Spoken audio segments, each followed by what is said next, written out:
voltamos aqui a focar um dos temas mais prementes da humanidade, a perda de entes queridos. Uma das perguntas que, mais tarde ou mais cedo, qualquer de nós vai fazer a si mesmo é: qual o sentido da vida? Porquê? Quem somos nós? De onde viemos? Por que estamos aqui? Quem somos? Por que sofremos, especialmente? Jesus, há 2000 anos, respondeu a essa questão. Embora de uma maneira velada, não atingível por todos, porque não tinham condições para isso, acabou por explicar que éramos espíritos imortais e que nos encontrávamos num processo de evolução. Vinda da noite dos tempos, criados por um Deus do qual nós não fazíamos a mínima ideia e ainda hoje temos grande dificuldade em definir. Mas pela sua justiça permitiu-nos, armados, como a Sandra disse, com o livre-arbítrio, que encetássemos um processo de crescimento em duas vertentes principais, tanto no aspecto intelectual quanto no aspecto moral. Ele disse ainda que tudo isso, o nosso crescimento, significava o edificar do reino dos céus dentro de cada um de nós. E para isso dispunhamos de dois planos de vida, o plano espiritual e o plano físico, ligados por dois grandes portais: o portal do berço, por onde acedemos ao mundo físico, e o portal do túmulo, onde regressamos à pátria espiritual. Tudo isso num processo continuado de aprendizado, conforme as nossas possibilidades e a nossa vontade. A vida física não é em si uma finalidade, é um meio. Fechados neste mundo físico, com esquecimento de vidas passadas, julgamos muitas vezes que a finalidade é gozar a vida que temos à nossa frente. Também podemos fazê-lo com equilíbrio, mas a vida física é um meio para o espírito desenvolver potencialidades. Isso dispondo do regresso à vida física através do portal do berço, pela reencarnação e pelas vidas sucessivas, porque seria uma demonstração de grande justiça por parte do Criador. Olhemos à nossa volta e verifiquemos as diferenças enormes, tanto sociais como outras, que existem. Como é que seria possível um Criador, que todos nós reputamos de justo, misericordioso, criar uma situação tão dispar entre todos nós? Vemos baixo da lata, vemos bairros luxuosos, vemos aqueles que nascem com todas as dificuldades, com deficiências, com problemas físicos graves, problemas de saúde, e vemos aqueles que parece que nasceram ao sol, tudo lhes cai do céu. Isso seria uma profunda injustiça se só dispuséssemos de uma existência. Uma existência não é mais do que uma gota d'água no oceano da eternidade. Vivemos para aprender. E aquilo que não aprendemos numa reencarnação, teremos forçosamente que aprender em outra e em outras. Somos espíritos milenares. Encetamos um processo de evolução e passamos pelos vários reinos, sempre aprendendo, criando automatismos. Passamos pela animalidade e chegamos ao reino hominal, atingimos a idade da razão e começamos a compreender, pela relação uns com os outros, o sentido do bem e do mal. Esse é um processo continuado. Estamos em níveis completamente diferentes uns dos outros. Embora neste momento todos aqueles que estão aqui nesta sala sejam companheiros de jornada, porque mais ou menos no tempo vivemos a mesma época, não significa de maneira nenhuma que estejamos no mesmo nível espiritual. Cada um de nós é um nível. Evidentemente que no planeta onde vivemos coexistem muitos níveis de espíritos, sempre dentro de uma certa decalagem. Não há razão nenhuma para não coexistirem alguns espíritos com alguma evolução com outros com menos evolução. Até porque aqueles mais evoluídos terão a oportunidade, por caridade e por fraternidade, de estender a mão àqueles que se atrasaram no caminho. É essa a finalidade, aliás, da nossa existência. Aprendermos, sendo que aqueles que se adiantaram possam fazê-lo em relação aos retardatários. Nunca pensemos que nós não temos nada para oferecer àquele que está em dificuldades ao nosso lado. Temos sempre qualquer coisa que podemos oferecer e ensinar, assim como podemos também aprender. Portanto, pela justiça da reencarnação, voltamos ao mundo físico. Mas não é por acaso. Não chegamos cá por Deus joga os dados connosco. Não. É o resultado de um programa. No mundo espiritual, exatamente onde nós fazemos o balanço de tudo aquilo que foram nossas vidas anteriores, começamos a compreender as nossas necessidades futuras. E dentro dessas necessidades, precisamos de um programa para a reencarnação seguinte. Nossos irmãos espirituais mais evoluídos ajudam-nos nisso. Outras vezes, perturbados como estamos do lado de lá, ainda em processo evolutivo atrasado, não temos condições para programar coisa nenhuma. E então, é-nos feita uma programação adaptada às nossas necessidades. Por exatamente fraternidade espiritual. E então, do lado de lá, acabamos por estabelecer quem serão nossos companheiros de jornada mais chegados. Quem são nossos pais, com o acordo deles, que acederam em receber-nos do lado de cá, após algum tempo de reencarnação. Quem serão nossos irmãos? Nossos tios, nossos amigos mais próximos, porque também são entes chegados. Partindo desse princípio, entramos na vida física através do berço. O nosso espírito, envolvido pelo seu perispírito, quando se dá o encontro do espermatozoide com o óvulo, fixa-se através de um prolongamento do perispírito. Recebemos dos pais o aspecto genético, recebemos do espírito a sua personalidade. Daí a razão porque, quando observamos, por exemplo, gêmeos univitelinos do mesmo óvulo, verificamos que, apesar de terem a mesma carga genética, são completamente diferentes, apesar da mesma educação e do mesmo ambiente social. São espíritos independentes, com um passado diferente. Por isso manifestam esse passado através de, como todos nós, que por graça divina, não gosto muito dessa palavra graça, mas sim por justiça divina, esquecemos vidas passadas. Esse esquecimento é um bocado fictício, porque tudo o que é o nosso passado, todo o aprendizado representa a nossa verdadeira fortuna que transportamos connosco. O aprendizado moral e o aprendizado intelectual, que quando reencarnamos fica fechado no nosso subconsciente, onde o nosso consciente muitas vezes vai beber, porque não são comportamentos estanques. E manifestamos isso muitas vezes através até de manias, tiques, tendências, apetências. Portanto, não é nada que nos caia do céu. Significa um trabalho de trás. E significa muitas vezes falta desse trabalho que transportamos connosco, por vezes, tendências que nos podem prejudicar. Mas não há problema, porque aquilo que não fizermos numa determinada altura, faremos noutra. Não convém perdermos tempo, porque cada vez que persistirmos na inferioridade, teremos com certeza sofrimentos maiores. Chegado ao mundo físico, aceito pelos pais projetados, começamos o processo de aprendizado, ainda sem bem consciência de quem somos. Os primeiros anos são anos de aprendizado daquilo que os pais e educadores nos quiserem transmitir. Aí está a grande responsabilidade dos pais. Muitas vezes os filhos vêm para limar arestas difíceis trazidas de outro tempo.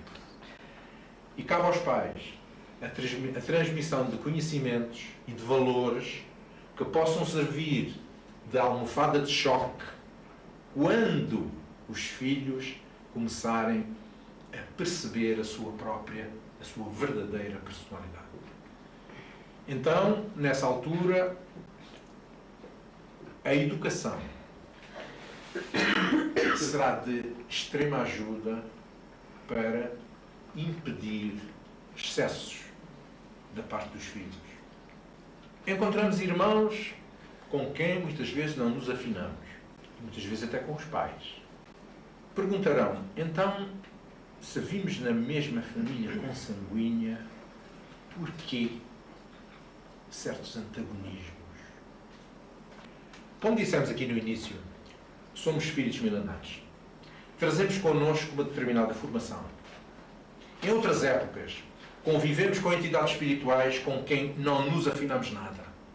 Aliás, olhando para toda a nossa história, a história que é contada, aquilo que houve quem relatasse,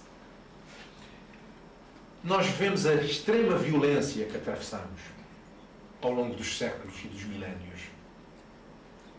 Não foram os outros que estiveram nessa violência, não. Também lá estivemos nós. Também contribuímos para tudo isso. E como pela lei de causa e efeito, tudo aquilo que nós fazemos, tudo o que pensamos e fazemos, tem reflexos. Acabamos por ter que retificar situações do passado com algumas perturbações em vidas seguintes. Portanto, tudo aquilo que nós lemos na história, também fomos autores e atores do passado. E nessa caminhada, criamos amigos e criamos inimigos. Pelos atos praticados de fraternidade, criamos amizades, criamos situações que vão perdurar através dos séculos e dos milénios, com companheiros de jornada perfeitamente adaptados a nós e nós a eles. Mas também criamos dificuldades enormes com os inimigos que regimentamos. Jesus disse: amai-vos uns aos outros. Nós, ao olharmos para a história do homem, nós temos tendência para pensar que compreendemos mal a frase dele. Ele disse isso. Mas realmente muitas vezes parece que entendemos. Armai-vos uns contra os outros. E é o que temos vindo a fazer, infelizmente, através dos tempos. Ainda hoje continua a acontecer isso. Mas a finalidade última é realmente a fraternidade entre os homens.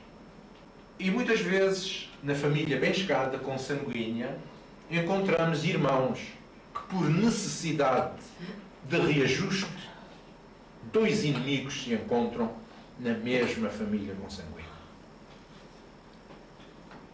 Por vezes, não é possível sanar o mal-estar que existe entre eles.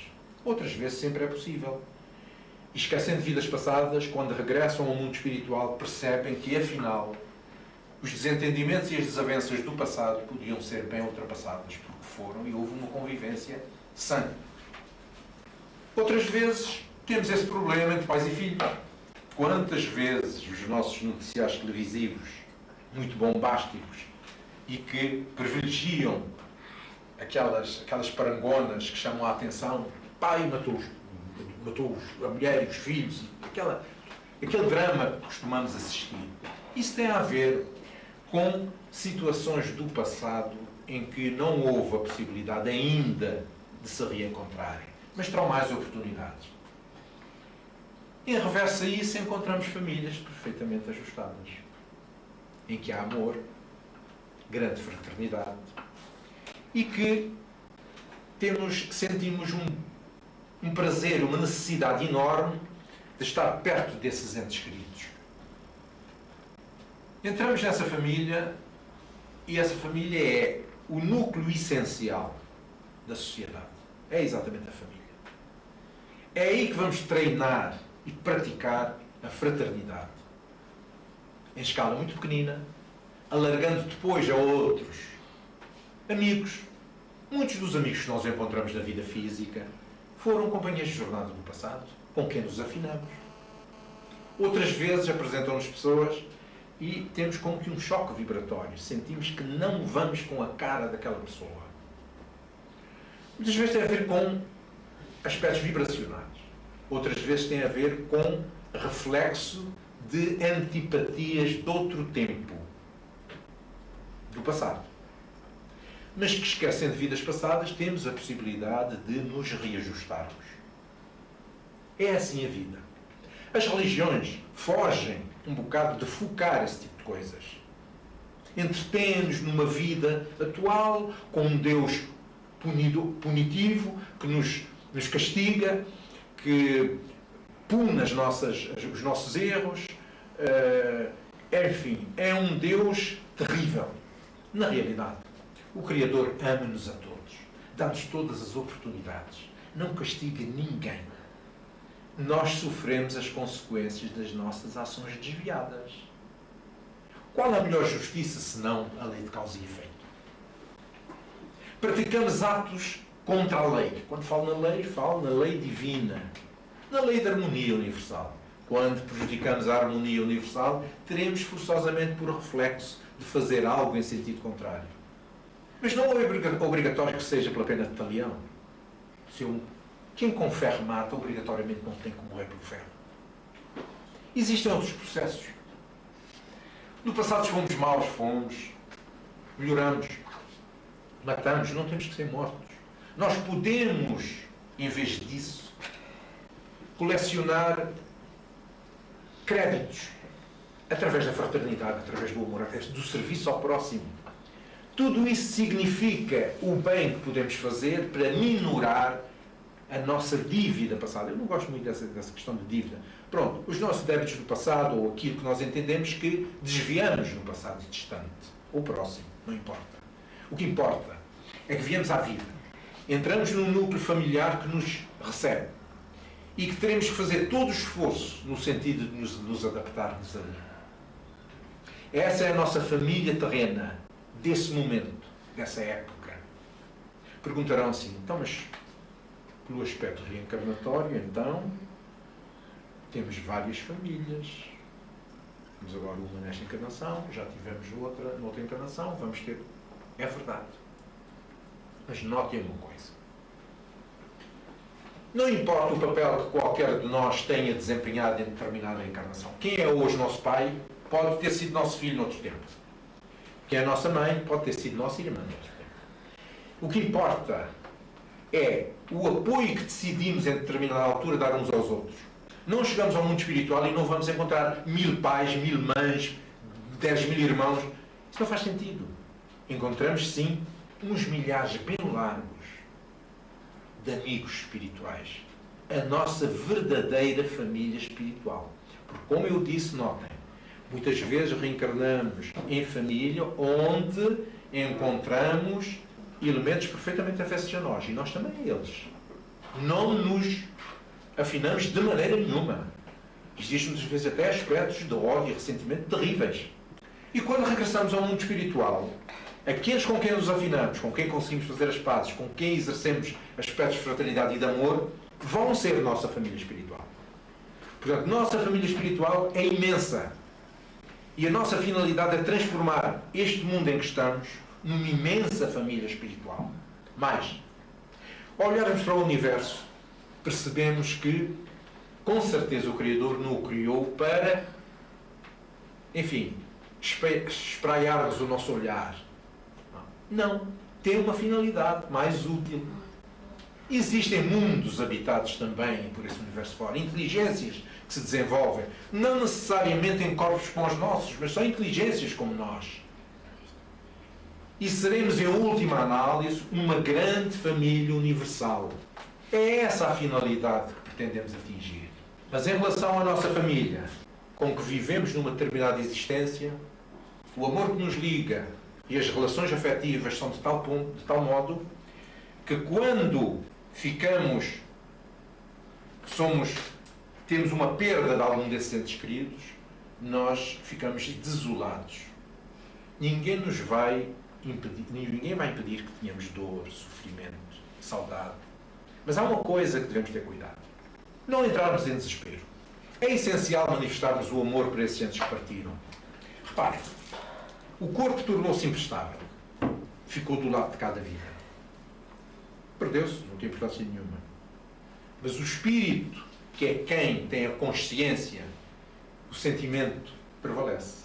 Continua vivo. E quando passou ao mundo espiritual, foi ajudado por irmãos que já lá se encontravam. O próprio anjo da guarda, que o assistiu a vida toda. Mentores espirituais. Companheiros de jornada de outro tempo. Esperam e ajudam a adaptar-se. É como alguém que chega a um país longínquo, com hábitos diferentes. É muito melhor se lá tiver alguém que o receba e que o ajude a adaptar-se. E isso é o que acontece no mundo espiritual. Quando pusemos o título de perda de entes queridos, deveríamos ter dito distanciamento entre entes queridos. Há vários processos de distanciamento. Ou o distanciamento no mundo físico, em que, sem a morte, esses entes queridos, por imigração, por afastamento físico, se afastam de nós, ou porque nós mesmos, por ações negativas, criamos situações de ódio, ressentimento, e também perdemos entes que eram queridos para nós. Existe também o distanciamento vibratório, que assim tem a ver com a morte física dos nossos entes queridos. Existem vários tipos de morte. Nós não morremos todos da mesma maneira. Cada um tem uma maneira própria de aceder ao mundo espiritual. Depende de vários fatores, é multifatorial. Desencarnamos, aqui na doutrina espírita, dizemos desencarnar, abandonar o corpo físico, abandonar a carne. Porque na realidade a morte não existe. É uma transição. É uma transição vibratória. Continuamos exatamente aquilo que nós éramos. Não ficamos melhores, nem ficamos piores. Nós, a partir da altura em que nos reequilibramos do lado de lá, ficamos a ter uma noção mais larga das coisas. Mas somos os mesmos. Não há alteração. Os nossos amores que estiverem no mundo físico continuam a estar. Por isso, a doutrina espírita aconselha a todos aqueles que se abeiram desta doutrina a adotar um determinado comportamento em relação àqueles que partiram, portanto, que nos precederam no acesso ao túmulo. Bons pensamentos, o amor, carinho, mas não chamar para junto de nós. Porque não tem. Qualquer atitude de desespero prejudica extraordinariamente quem lá está do outro lado. Porque não pode fazer nada. E lamenta profundamente que os seus entes queridos que aqui ficaram, fica nesse desespero, se sintam de tal modo. Não pode comunicar e dizer-lhes: olha, eu estou vivo, estou bem, fui ajudado e encontro-me em condições de poder continuar a minha caminhada. E lamentam profundamente isso. Por que não, por exemplo, orarmos? O nosso pensamento é sentido do lado de lá com uma violência terrível. Quando oramos, com o coração. Não com aquelas orações pré-cozinhadas que recitamos uma série de coisas sem pensarmos no que estamos a dizer, sem sentirmos nada. Não. Quando orarmos, vamos orar com as nossas próprias palavras, com o nosso sentimento. Isso sim. Isso projeta o nosso sentimento para muito longe e é sentido pelos nossos entes queridos. E isso é extremamente importante para eles. Que sintam que ainda nos encontramos junto deles. Que desejamos que se sintam bem, que se equilibrem. Porque quem chega ao lado de lá, seja ele mais ou menos evoluído, há sempre um período de adaptação, porque há um período de perturbação, que depende muito da sua capacidade de adaptação ao mundo dos espíritos. É um mundo diferente. Muitos chegam ao lado de lá para terem uma ideia, por morte violenta ou por suicídio, por essas situações fabricadas. E acabam por não perceber sequer que morreram. Chega a ser perfeitamente patético. Alguém que morreu não percebe que morreu. E é capaz de andar ao pé dos elementos da família física, tentando comunicar. Percebeu que o seu corpo está morto. Está morto. Vê o seu corpo, vê-se afastado, mas não compreende o que se passa. Primeiro, não aceita a sobrevivência à morte. Não aceitação. Aliás, aqueles que se dizem incrédulos, que não acreditam em nada, terão surpresas extraordinárias quando chegarem ao lado da vida. Os suicidas, que querem acabar com tudo. Que surpresa desagradável. Reconhecerem-se vivos do lado de lá exatamente com os mesmos problemas, aumentados pelo ato praticado. Portanto, o suicídio é a pior porta de saída deste lado. Melhor esquecer. Desencarnando naturalmente, ou por doença, ou por envelhecimento, ou pelas duas coisas juntas, o processo de desligamento do corpo físico inicia-se lentamente. Quando envelhecemos e entramos no processo de morte, o nosso espírito vai se desligando lentamente. Há até situações curiosas, porque há determinados terminais do nosso corpo que são desligados em primeiro lugar. É o caso, por exemplo, dos pés. E então assistimos a cenas curiosas. Os nossos entes queridos, por vezes, já em fase de desligamento, dizem, por exemplo, assim: "Oh, mas que disparate, agora tem 4 pés." Conseguem ver os pés perispirituais e conseguem ver os próprios pés. Porque esses terminais são os primeiros a serem desligados. Sendo que o último terminal tem a ver com a zona do cimo da cabeça. É a parte final a ser desligada, chamada zona coronária, em que o espírito se fixa à parte do cimo da nossa cabeça. É um dos centros vitais, que normalmente até nós conhecemos como chakras. As doutrinas orientais apresentam como chakras, um dos 7 chakras. É o coronário. Portanto, é o último a ser desligado. Portanto, esse desligamento perispiritual, na situação de doença, envelhecimento e isso tudo, acaba por ser uma situação gradual. Não existe brusquidão, não existe quebra de laços, mas sim o desfazer dos laços perispirituais e o acesso ao lado de lá. Mais ainda, muitas das vezes, os nossos entes queridos já em processo de morte física, quantas vezes ficam alheios a tudo o que está à sua volta e acedem ao mundo espiritual por um processo de desdobramento espiritual do corpo físico e vão contactar com familiares, amigos que estão do lado de lá. E esse processo repete-se dia a dia até que chega ao desenlace final em que passam definitivamente para o mundo dos espíritos. Portanto, vamos ficar cientes de uma situação.